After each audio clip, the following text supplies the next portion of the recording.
Hey, this is Keena B, and welcome to Say Anything. Say anything. Why can't you just say anything? I'm gonna say anything. People just say anything. I swear, people just say anything. Welcome to Say Anything with Keena B. Hey, welcome to Say Anything with Keena B. I am Keena B. Thank you so much for joining me. This is a podcast about everyday life matters and real situations that impact your day to day life, from love, marriage, children, sex, weight gain, weight loss, books, movies, being an entrepreneur, grief, loss, fashion, politics, philosophy, and silliness. You name it, we talk about it and we'll talk about it. So, welcome to Say Anything with Keena B. Hey, welcome to Say Anything with Keena B. I am Keena B. Thank you so much for joining me. So, I was talking with a friend who also has a YouTube channel, Sister Big Bones Beryllium. And I was talking with her about the status of the Black community. And specifically, my take about how complacent I think that we have become overall in general. And that I felt the complacency came from the status quo, meaning we've been very comfortable in the lifestyles that we have attained thus far, to the point where I feel like we have been lulled into this false sense of security that somehow these types of lifestyles that people have attained could not be lost. Um, they may have a good job with a steady pay. They're able to get an education. Maybe they are the majority in their political offices in particular cities, so on and so forth. Okay? But it just seems like they get so comfortable, or we get so comfortable, that we have the vehicle we want, or the housing we may want, or at least housing, in a time when a lot of people don't have housing. They're able to eat out 2 to 3 times a week. They're able to seek out the entertainment that they like, a dozen different podcasts and things that are available for people to listen to. They're able to listen to the music they like, and so on and so forth. Their bills are getting paid, right? To the point where they don't want to ruffle any feathers because, hey, my bills are getting paid. And you hear this a lot where people are like, oh, I just mind my business, right? I drink my water and I mind my business. And my question is, what happens when you mind your business so well that you end up regressing as a society or within each community because we mind our business so well? There is a point when minding one's business ends up being an excuse for inactivity or inaction, where, now this is just my humble opinion, right? I'm not saying that you have to get up and do anything specific, but I do think that the lack of inaction or silence on a lot of people's parts, whether you are educated or not, whether you have a degree that's beyond high school or not, is really actually unacceptable. Our grandparents and great grandparents had third and fourth grade education and still manage to be advocates in their communities. There are those who had excellent education and managed to be advocates in their communities. Education levels do not indicate, they do not signify one's ability to be an advocate and be a leader, um, or you don't even always have to lead.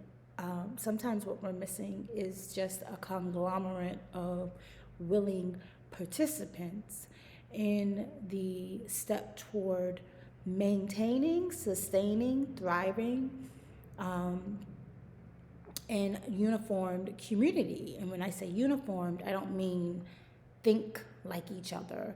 I mean being able to advocate for the full freedoms and rights of each other, regardless of um, our ideologies or belief systems, because we know that ultimately freedom and equity is something that is most important in every society.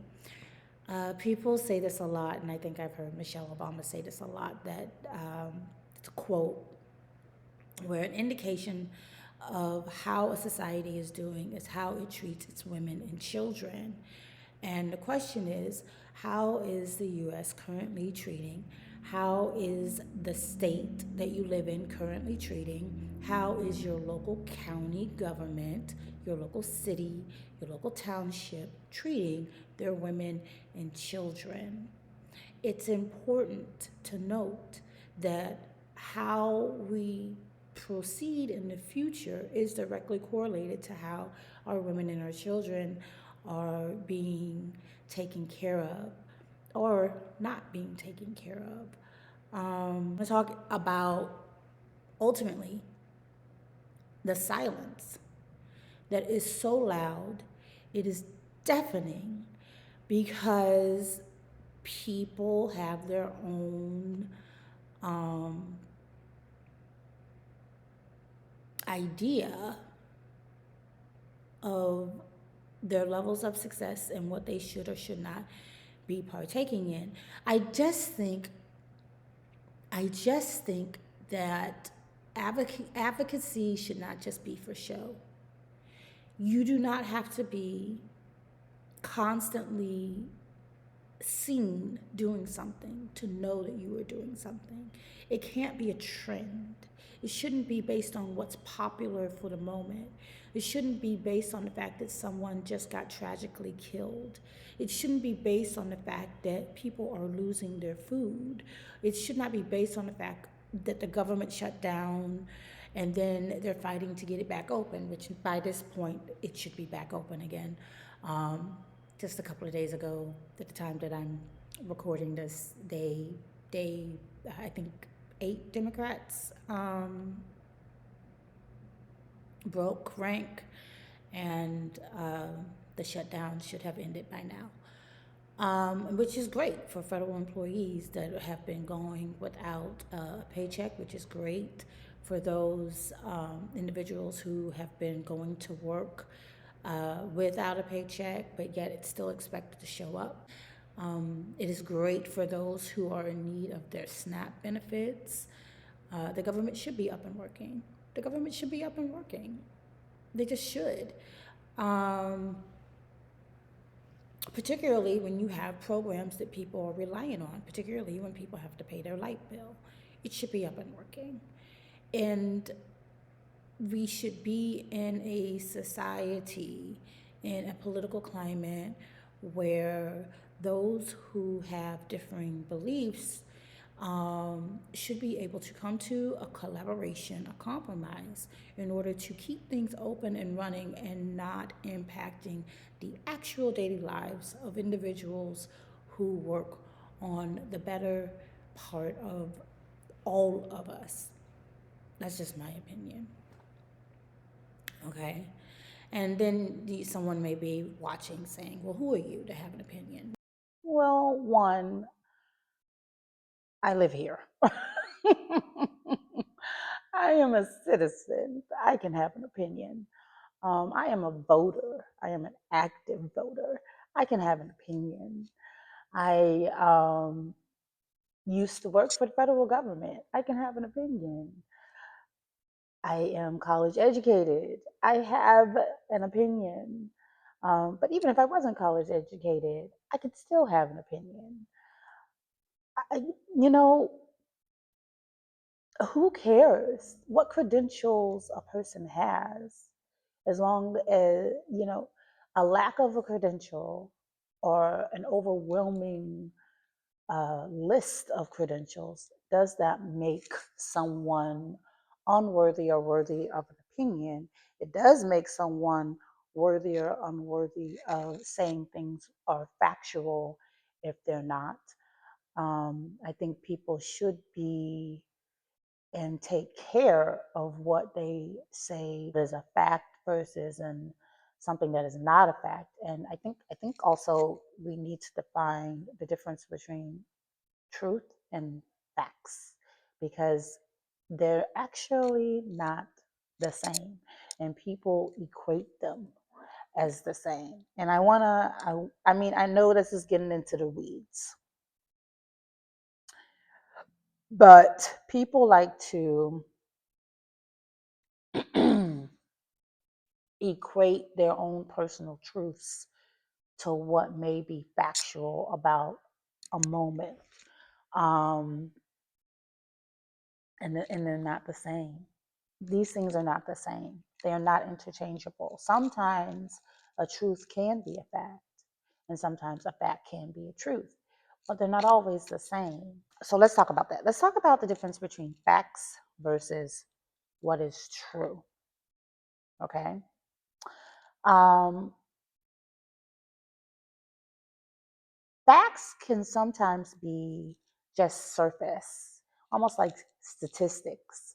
It's numbers based. It's what you saw happen, what you heard, but it doesn't give context. It doesn't give dimension to what is actually happening overall. It's like, oh, what's a good example?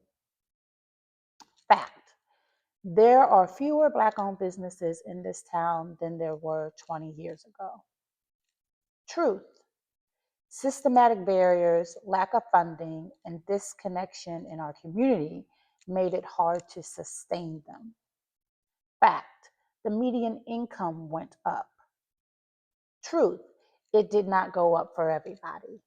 So that's what the difference is between facts and truth. And people like to equate truth and facts as the same things, and they are not the same. Context matters.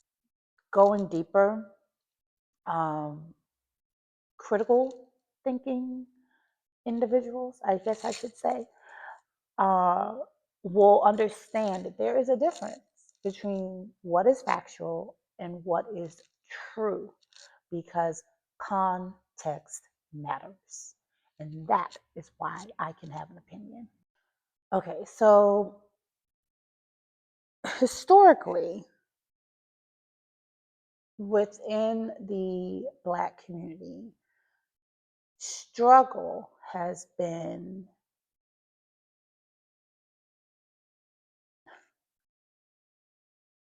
a part of the fabric of, particularly in the South, the southern region of the United States. People associated having a struggle with Blackness.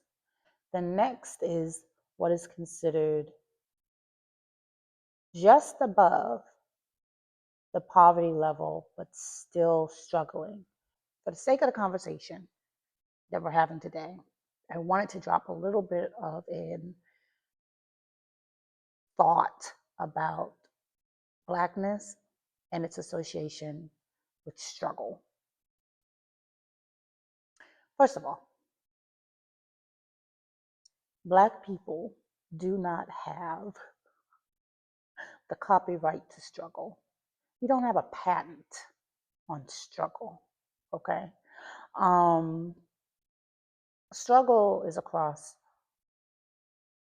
all ethnicities, all nationalities, all countries. Um, so I want to start with that.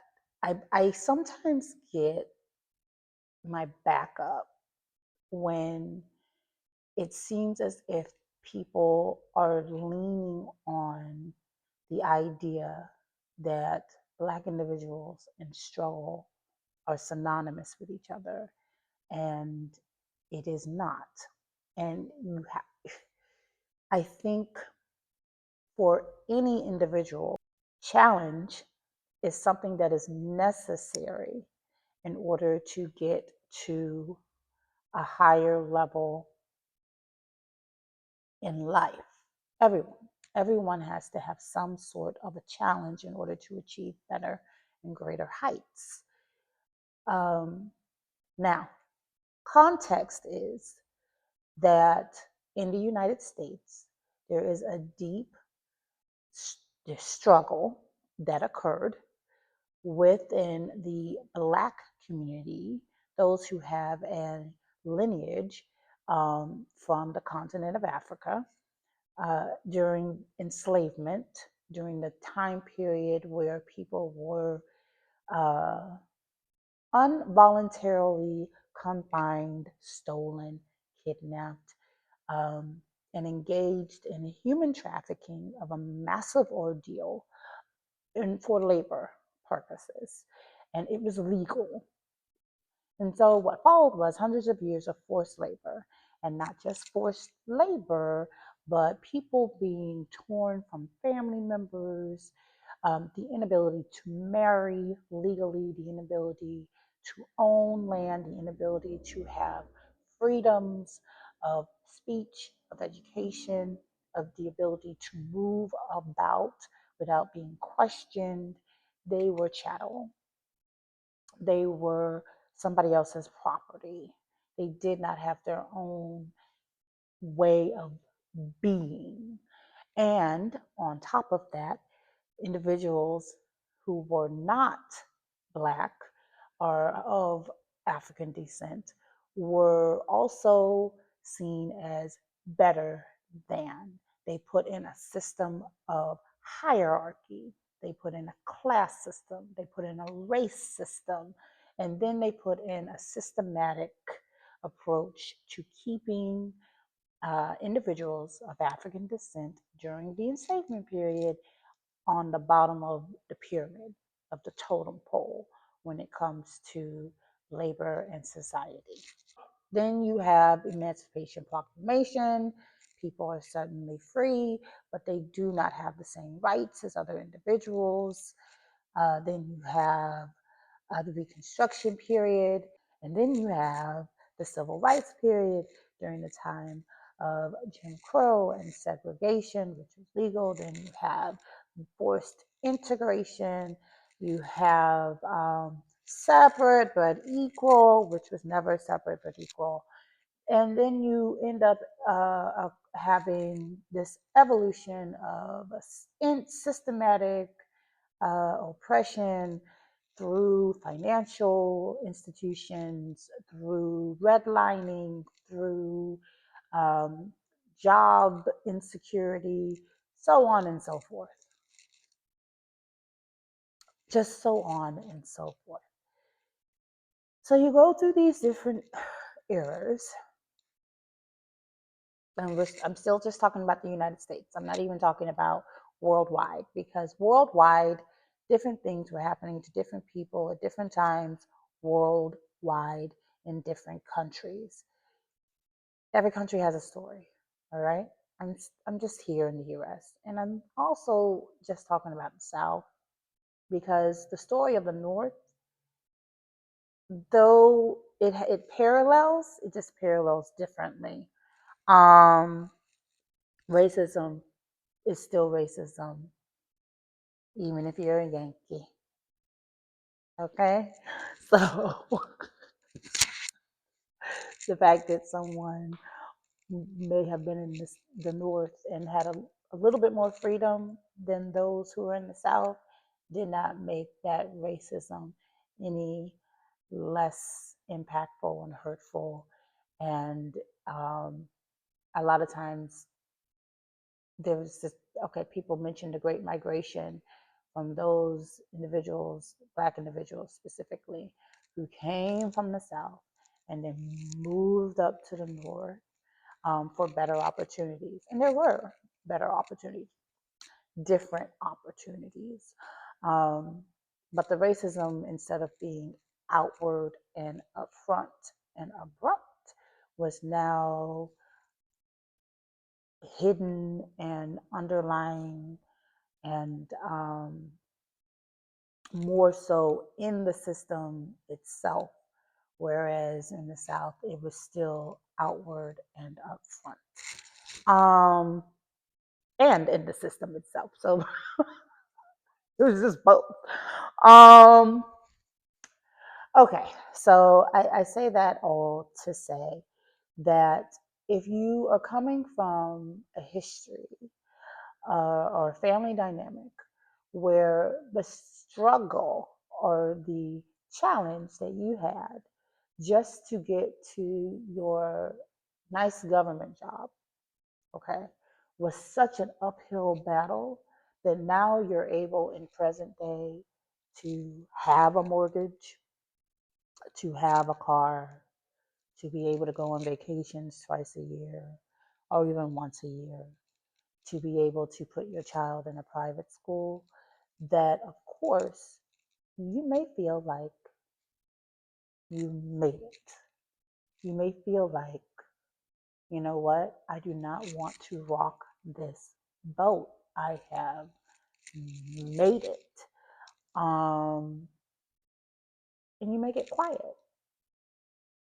because, life on the surface is good, right? The facts are you have a job that pays. And the facts are you were able to get an education. And the facts are your children are in a private school. And the facts are that you're able to have your cookouts on, during the summer, and you're able to get your gifts for your children for Christmas. And yeah, you may have had a struggle or two, and your credit may not be 100%, but you managed to make it this far, and you don't want to lose that. The last thing you want to do is lose that, right? And that's the problem because you have that. You have that. Let me tell you why it's a problem, multiple. It's a multi layered problem. You're still in that same system. You have reached this particular level, but there are so many that have not reached that level and are still struggling to get to that level. And not because of lack of trying, but because that system is still in place to keep them from getting to that level, right? And in different regions of the country, it is still an issue.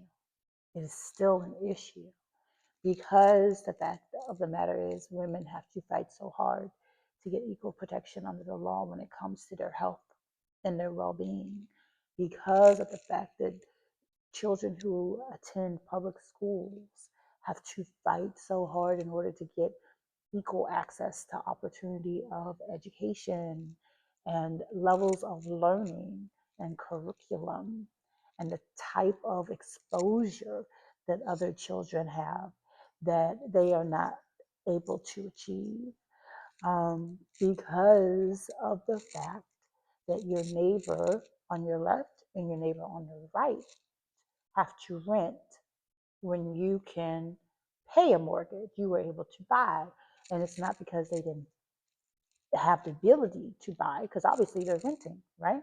And if they're renting and they can afford that rent, which is probably the same as your mortgage, if not more, then it means that they have the ability to buy, but something is keeping them from being able to buy because of the fact that people hit that glass ceiling consistently. They have the education, they have the degrees, they have the skill sets, they have the articulation, and yet they are not able to get the promotions that they are qualified for. And the question is why? And because of the fact that different states have different levels of pay for state workers that do the same thing across the board, because of the fact that the cost of living is so high in certain areas that people are living in cardboard boxes, because of the fact that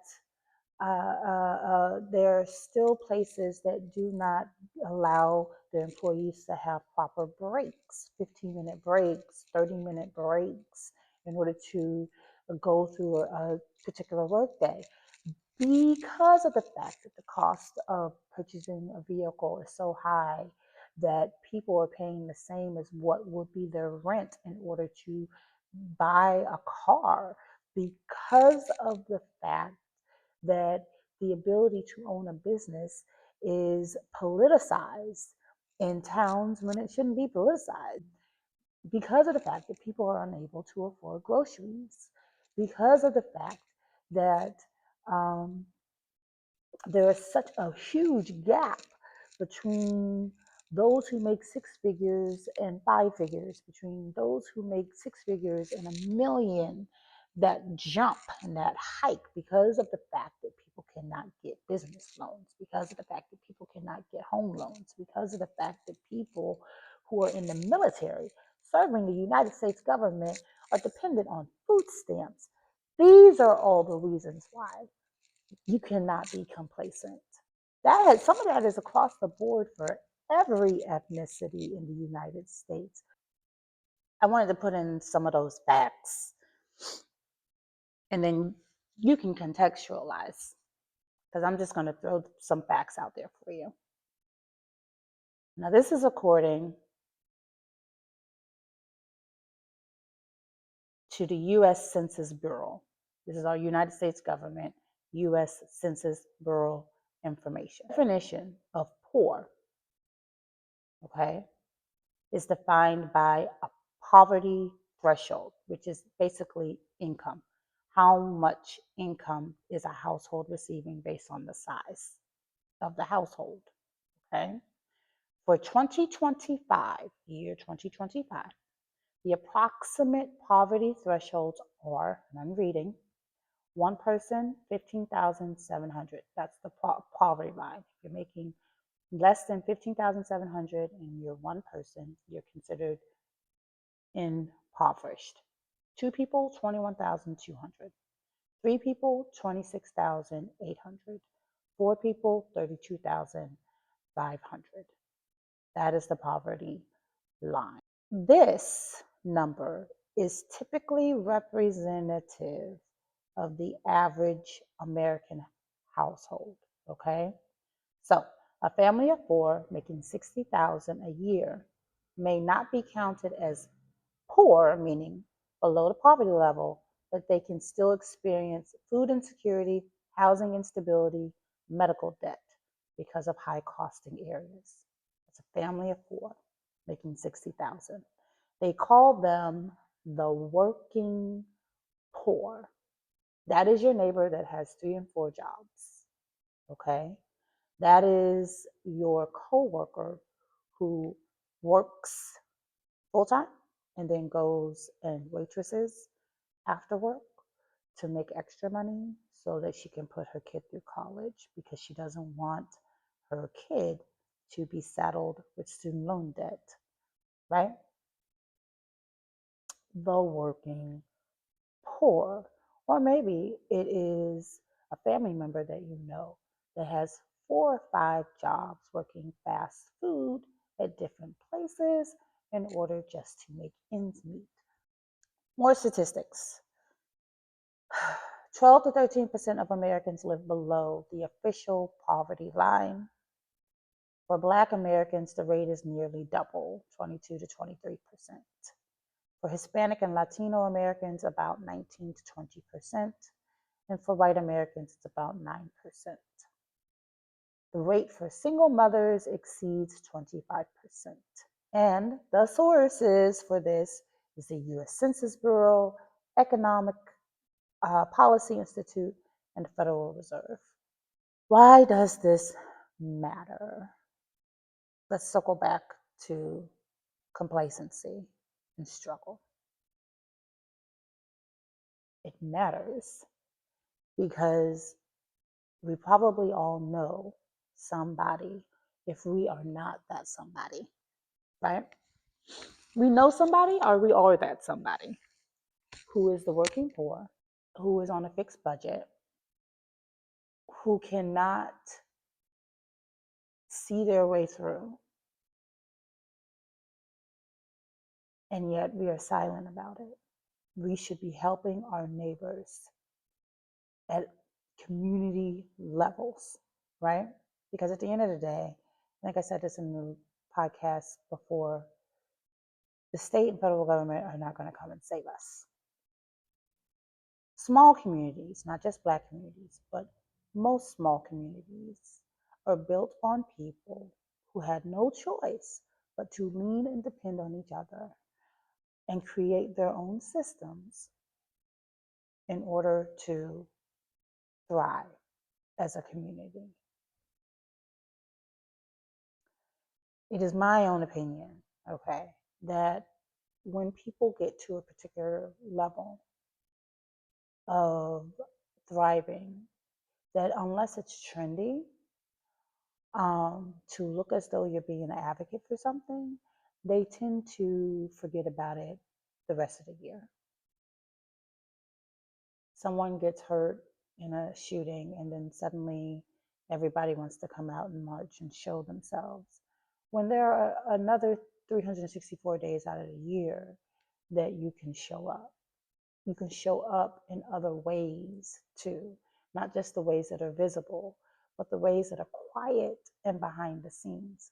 Notice I said quiet and not silent, because quietly moving and helping your community is perfectly okay. Not everybody needs to be seen. Some people are really good at paperwork. And so maybe their contribution is just that, the paperwork. Um, that is where God is using their skill set. Some people are really good at what I would call peopling, networking, right?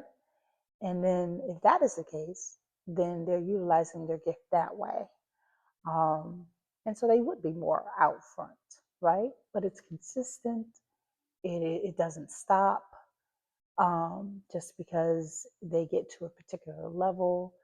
It is the work. They do the work, whether they're getting paid for it or not, whether they receive help or not, whether anybody's there to see them or not, whether the press is there or not, whether they get a thank you or not, they're still going to show up. They would do it for absolutely nothing because the cause is greater than their ego. I'm not the first person to say this, but I'm going to repeat it. Don't mistake peace for progress. Don't mistake the fact that nobody is burning a wooden cross on your lawn for progress. How can you help? How can you be of service? How can you not be complacent? How can we not be silent? Um, so many different ways. Choose a cause. Let's start there. What are you passionate about? What would you miss if it was gone today? Rattle you to the bone if you could no longer be a part of it, see it. Pick a cause. If reading is important to you, become a part of a literacy initiative.